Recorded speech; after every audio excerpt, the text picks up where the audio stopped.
And then if it's for subsistence farmers, you're not going to get any. And what does the bank take for that's the real collateral? There's no collateral. There is no. But a bank doesn't want a little hectare farm in the middle of a bunch of other little farms. They can't do anything with that. It's not worth anything to them.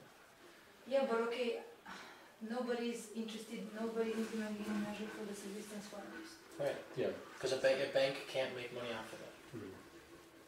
They're not going to give out money unless they can make money back. Yeah, well, the banks are not just the only. They're not the only possibility for farmers. No, exactly, and that's why there needs to be something filling in the gap. Yeah, well, also the state has to contribute to it. But did you see at Turtafest when we had that seminar with the authorities? They were not even mentioning, and I asked how about the subsistence farmers, and they were like, well, they're not mentioned anywhere because they're not important. Right, they're not. They just don't exist. Yeah, but that's millions. But that's 46% of Romanian farmers. Subsistence. Yeah. What is Ecoruralis? Ce este Ecoruralis? Ecoruralis is an organization essentially for farmers by farmers. It was founded earlier this year, officially, and we have a board of directors composed of real small and traditional farmers from throughout Transylvania. And so for any sort of decisions or projects we do, we always defer to their decisions on things. We're an organization that works for the future of Romanian small organic and traditional farmers for their rights and with educational activities for them and to network them together. How many members do you have? Câți membri aveți? Avem peste 30 de familii, membre Ecoruralis în acest moment și numărul membrilor este în creștere. Vreau să adaug că motivul pentru care Ecoruralis a fost înființat este pentru că până în acest moment,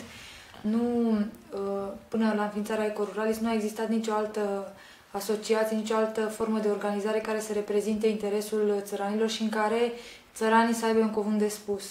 Există sindicate care sunt mai mult sau mai puțin afiliate politic, există asociații de fermieri în care oameni din mediul universitar iau deciziile pentru țărani sau oameni din domeniul afacerilor iau deciziile pentru țărani și în care țăranii practic joacă un rol de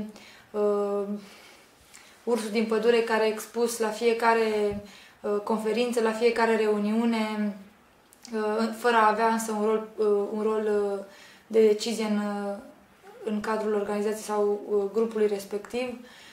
Tocmai asta face ca Ecoruralis să fie diferită de alte grupuri de agricultură sau de grupuri care au de a face cu domeniul agriculturii.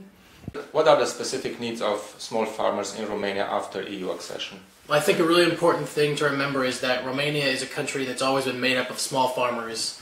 So whatever you say about the authorities in Bucharest, they always understood that their constituents were farmers. With EU accession, the EU is not made up as much of small producers. So if you look at the demographics of the European Union, there's 6 million subsistence farmers in the European Union, and more than 3 million of those are here in Romania. So Romania is the country of small farmers in the European Union. So the question is, are they going to have a voice at the European level? Or even within the national level. Right. Well, at the Romanian level, you can say at least that at least there's a lot of them in Romania. They make a huge percentage of the population. In the European Union, they're a drop in the bucket. And if the Romanian small producers don't have a voice, then small producers in Europe don't really have a voice, because Romania is half the small producers. So I think that a really big step for Romanian farmers is to make sure that they have a voice in the European Union and that legislation, so that they're not just wiped out and trampled in the larger scheme of the European Union. It's a question of information. Right after Romania joined the EU, there's a huge gap of information. Romania joined the EU and then that was it. There was a big party, but nobody was told anything.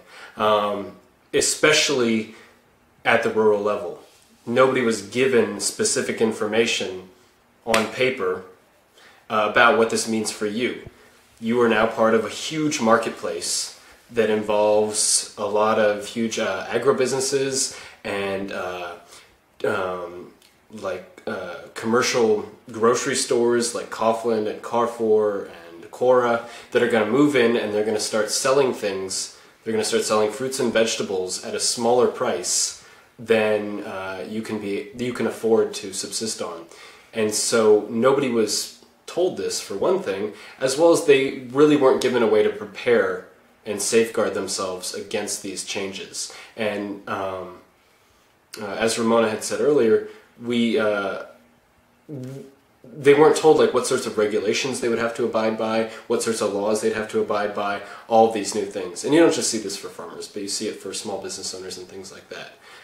And so that is one of the things that we try to do as Ecoruralis, is to fill this gap of information, giving farmers the information they need that is coming from the EU or from the Romanian government, filtering it in a way so that normal people can understand it, not just lawyers, not just legislators, and then also giving it to them on paper.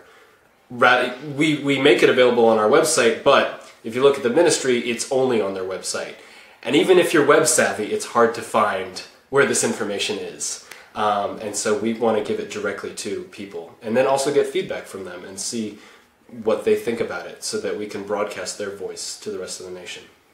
Practic, informarea și transparența n-a fost niciodată punctul forte al autorităților românești.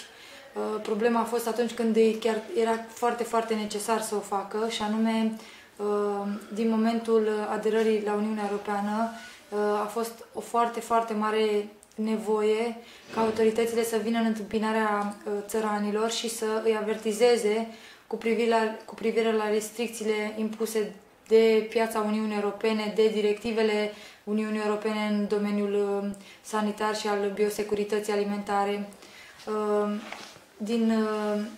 Din cauza procesului foarte, foarte îndelungat pe care îl necesită informarea țăranilor, fără susținerea autorităților, practic țărănimea din România rămâne în urmă, pierde timp și pierde resurse care sunt irosite în alte țări, când în România este mare nevoie de ele. Ecoruralis comes from a need which we've noticed in the rural areas and from small farmers for information, and also for a representative speaking in their collective voice. Okay. What we noticed is that after Romania joined the EU in 2007, information was not reaching the rural areas, which in Romania, that's a lot. Most of Romania, essentially. The average Romanian citizen in the rural zones did not know how joining the EU impacted them. The problem is that it impacted them in a big way, and they didn't know how to prepare for things like huge agribusinesses coming in, wanting to buy the land, places like Kaufland and huge supermarkets coming in and selling vegetables and fruits for smaller prices, bringing those fruits in from places like Turkey and Spain, and small farmers did not understand how to compete with that.